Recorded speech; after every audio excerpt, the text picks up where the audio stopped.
Sai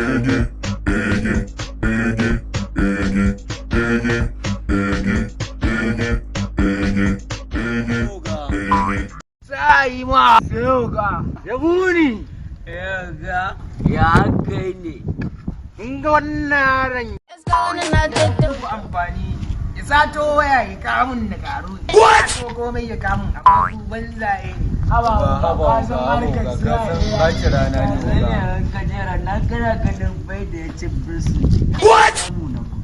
kai da Allah can birsin din to so nawa nake ci ni what ya ga yoga ai dai ka san babban kai ai mun gode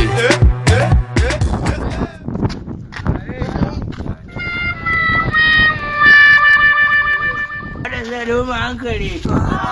abubuwan musu warware idanuwan musu bubuɗe